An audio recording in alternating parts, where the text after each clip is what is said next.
Hello, I'm Holly Schroeder, President and CEO of the Santa Clarita Valley Economic Development Corporation. The segment you are about to hear was filmed live at the Economic Outlook event in September 2021 held at the Santa Clarita Performing Arts Center.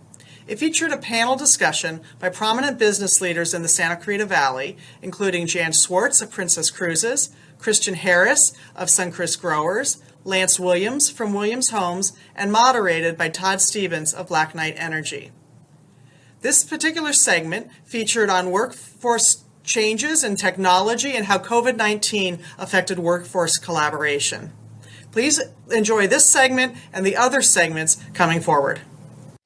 How did you find, Christian, how did you find your workforce issues? We hear a lot in the media about, extended unemployment benefits, and being here in California where you have we all have a large presence here. Think about affordability, as Lance told us about how much housing is going up in price and there's just no houses to be had and everything's getting bid up, or even used cars, right? So how's the workforce challenges and getting people to work for you, come to work? And like you said, you can't not have them there. They can't work remotely, because you might have a small administrative staff that could work remotely, but how has that been for you during COVID? Firstly, we have an amazing workforce, and a lot of the people that work for us and with us have been with us for a very, very long time, and we never stopped. And so there wasn't sort of, unfortunately, Jan, I was talking earlier, she's now trying to hire back, right? Trying to get more people. We never had that. We kept going. And so honestly, labor is one of the few challenges we haven't had. Our people are fantastic. Now, we worked incredibly hard to keep them safe. We did have pack houses that shut down for short periods of time. We got support from the state for mass vaccinations. So all the steps of the way, we were ahead of it. But I would tell you, we might be the exception to the rule, maybe, that at the pack houses in our operations, we haven't seen those hiring issues. And what I will say, though, is we start trying to re-engage the business, and particularly the business here in Santa Clarita, the head office. We really are struggling to find people to move here. They take a look at our house prices and they say, I don't know I can make this work. So I think we're about to have it, but we were very fortunate in our operational business. We didn't see that problem as much. So Jan, obviously you had a much different experience. So how have you handled, remote work and workforce availability? And now that you're having to hire people back, you went from the skeleton crews operating the ships to hiring people back. How's it treated you? And what are you seeing, not just here in California, Seattle, Florida? I mean, it's all probably a little different. Yes, so we have teammates from over 100 countries around the world. So we have a unique lens on what's happening in all the major markets around the world. But probably this audience is most interested in Santa Clarita. As many of you know, Princess Cruises had to make very painful decisions as it relates to our team of folks who are here at the global headquarters of Princess Cruises. As we obviously paused the ships, had no revenue, had no sense of when the ships could come back online. So we also had to reduce the size of our team here locally quite considerably and let go colleagues, of mine who I'd worked with for decades. So it was a really difficult time for us. Now that we are getting ships back in action, we have lots of open positions. And so we're excited that we're back in the mode of hiring again. In the meantime, our offices, which we shut, you guys may know we have a number of buildings along right near Town Center Drive. They have been closed largely since that springtime period in 2020. We've recently taken the decision that they are going to continue to be largely closed through the end of this year based on employee feedback, although we do open select buildings and floors for meetings for teammates to come together. What's been a saving grace has been technology, right, and Microsoft Teams and the ability to conduct business virtually. For people who have spent decades in the travel business, I think it was hard psychologically, travel and hospitality, for our team to be only in their homes. And so we've been trying to think of more ways to make sure we keep that interpersonal connection And so right now, as an example, we're hosting a bunch of team activation cruises where before we put the ship back into service for our guests, our shoreside employees are invited to go kick the tires, flush the toilets, try the meals and the entertainment. And that's just one of many ways that we're engaging with our team. And Jen, how do you handle the corporate culture aspect now that you're hiring all these people that might not have been your employees? And then you might be doing things virtually. Is it the things like you were just talking about, getting them on the dry runs of the ships and those? I mean, what else do you need to do to create that culture you want to have at the business? Yeah, I think it comes down to, what, particularly for new hires, right? What is our onboarding process and what do they learn about the company and how do we connect them with people at work? We see often in a lot of business literature that if somebody says they have one really good friend at the office, that's probably the biggest driver of retention of that employee. And so we've been focused on encouraging an environment and encouraging our leadership and our teammates to reach out extra, right, to people who are onboarding who in the past would have come to the office and had coffee with 1,000 people. But today we have to initiate those relationships in new and different ways. So I just think it's taken a lot more creative thinking and new ways of leading in this largely virtual environment. So Lance, we can't build houses virtually. How have you seen the business, particularly construction, might be impacted by the enhanced unemployment benefits and the like? I mean, you obviously went in, like you said, leaning into this. How's that really taken to your business? Yeah, so there's kind of, at Williams Homes, there are really our production operations, which are all of our job sites. That's pretty low density manufacturing, so it's mostly outdoors. So generally that's been pretty safe place to work. Our headquarters office, we did close for some time during the spikes and when we were required to in the county. And at the same time, we were hiring a bunch of people. And if everybody came back to work, they'd have to sit in the parking lot. There just wasn't enough space for them to come into the building.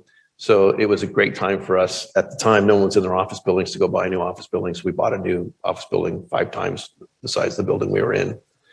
And so as we've been opening back up, it's still very low density, even in our office building. So that's worked out pretty well for us. But yeah, supply chain issues for sure. So if a cabinet maker is in a factory and they have a COVID outbreak, they just shut the factory down. And everybody goes home for a couple of weeks. So certainly big challenges there. As far as, and that's on the supply side. And then again, the ships, we have materials coming from all over the world and they just couldn't deliver. They had to stop. So that was just, had to find new sources of materials. On the labor side, through the great financial crisis, our industry went down 80%. And so it's still been recovering. Skilled labor in the trades has been a constant challenge for us over the last decade, and it's more acute now across the country in all of our markets. So cycle times, how long it takes us to build a home, it's longer cycle times, and material costs are up. So you talk about affordability. Yeah, the affordability is our biggest challenge in our industry. Is we want to build entry level and move up housing. It's very difficult to build an entry level new home in Southern California, particularly Santa Clarita. So when you guys are hiring folks, it's not easy for them to afford to buy it. And Lance, do you think the governor's bill he signed yesterday talking about being able to put multi-duplexes and up to 4 houses on existing house sites, is that going to help you or hinder you, or is CEQA and everything else going to cause too many issues here in California? I mean, anything helps when it comes to entitlements. You can get entitlements out of state very quickly to build pretty much whatever you want. In California, it's just not the case. We're in escrow to buy a project called Beach Walk in Oxnard. And that started its entitlement process in the 1990s. It took 20 years to entitle and then 10 years to permit. Wow. I think I saw Don out there. He feels your pain. So, but yeah, that's ugly. And Jen, you were talking about, obviously using virtual tools to help your business be successful. And my personal favorite, Zoom, we have Teams, WebEx, you name it. I mean, how has technology really changed how you work and how your employees work? Are you going to keep some people permanently remote, or are you going to, bring back to the office? Because when I think about it, it's the really integrating younger employees into the corporate culture, mentoring them. And it seems hard to do when you're not face to face too much. And I've heard of people talking about, 3 or 4 day work weeks and different angles. How are you responding? Because clearly it was a critical tool for you early on. But as you come out of this and you start cruising again, how do you see yourselves evolving as a company? So we do a lot of employee surveys so we can hear, what does our team most want?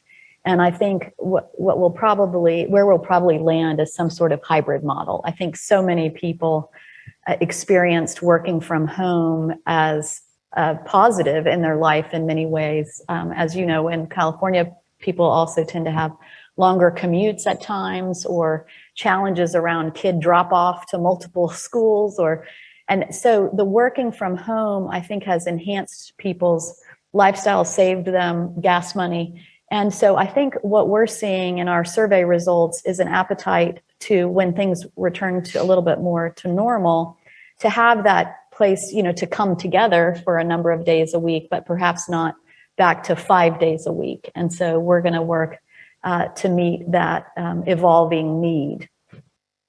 How has technology changed what you do, Christian, at Sunkist? I mean, is it helped you, hindered you? Are you using more with your customers or using more internally?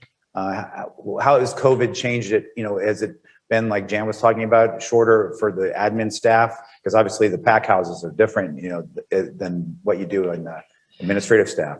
Yeah, I mean, I think there's a couple of different ways. So we like everyone else, learn Teams quickly. And that's been very, very helpful. I mean, I think from an employee welfare standpoint, we've had all of the leaders have sat and thought hard about how do you make sure that people are doing okay. I mean, that's been a big deal for us as we just kept on with the work, and you'd see team groups coming together on the screen. And I spent a lot of my time trying to see who was having a bad week, because it felt like someone was having a bad week every week.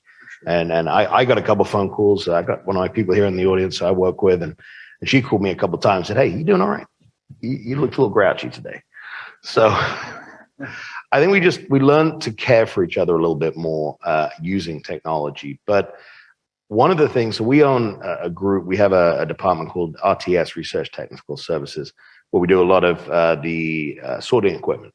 And so we spent a lot more time and energy working on AI development that we'd already had in the pipeline, but now we're trying to get it moving faster and faster. And we had it in the pipeline anyway because of minimum wage to take people out of the facilities, but we're sort of putting it on gas because not only do we want to take people out of the facilities, but we want to be able to spread them out.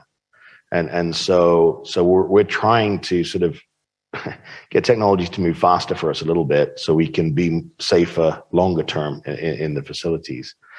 But I would say, I mean, we have a pretty simple business in the sense of we grow fruit, we pack fruit, and we ship fruit. And so technology for us hasn't been the same. And as you talked about people working remotely, it's a really, I'm maybe an old fuddy-duddy a little bit. And so I lean on my team a lot to try and educate me. But I do find it hard to see as much collaboration on a screen. We were just up in Monterey visiting with a lot of our customers, had a group of us drove up together. And I think we probably accomplished more in 9 hours in the car, talking face to face and brainstorming ideas. And, I've got an email with that. And some of my team worked on that.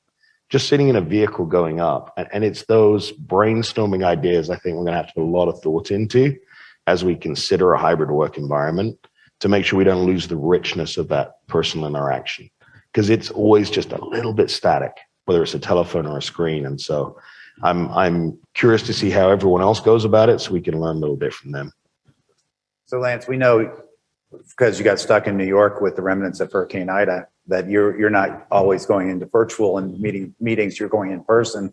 Has technology changed during COVID for you at all, administratively or otherwise? And how you deal with your customers and how you're building, and has any adoption occurred that makes things different? I can't think of anything offhand, but you really be interested to hear what you think. I think our business is very collaborative in its core. So people have to come together, architects, engineers, consultants, designers, and you can do all that in Zoom. And we did a whole bunch of it during that time frame. It gave us flexibility to move around, and we were fortunate enough. Fun fact about me, I'm our chief pilot at Williams Home, so private aviation let us travel. Typically, we travel 300 hours a year. During COVID, we traveled about 150 hours, but our little community could still travel and do that, and that was a strategic advantage that we had over a lot of our competition. But yeah, we missed coming together and being in a group environment. Of course, some employees who don't collaborate as much, and in our accounting back office, we have accounts payable clerk who moved to Hawaii, and she works for us full time, and she loves it. She thinks it's great, and she's not coming back. So that's great. It works fine. And for me, it was freeing for me because I was a slave to the office. Oftentimes, it was either on a job site or in the office, and now I can be a little more fluid. I can actually get to more meetings and be more engaged because I can do both. I can kind of be on a job site and then stop and grab an important meeting. But ultimately, we still have to come together when we're developing product. You've got to be in a room together, in my opinion, for it really to flow as good as it can and as fast as it can. So we have to, we develop product quickly and get it to the ground quickly. So yeah, that in-person thing, we're not ready to give it up. So I think it's just better. Ultimately, technology made things better for us, and I think it will help us all in our businesses going forward. And 3 days a week is great. You don't have to drive every single day on the same timeline. You can sort of change up your program a little bit, which I think stimulates everybody's brain a little bit. Hi, I'm Holly Schroeder, President and CEO of the Santa Clarita Valley Economic Development Corporation. You've been watching a segment recorded live at the 2021 Economic Outlook Conference. Don't forget to check out the other segments available on our YouTube channel to hear the rest of their conversations about supply chain, talent, culture, recruiting, and leadership in times of crisis and change. To learn more about the Santa Clarita Valley Economic Development Corporation, visit scvedc.org.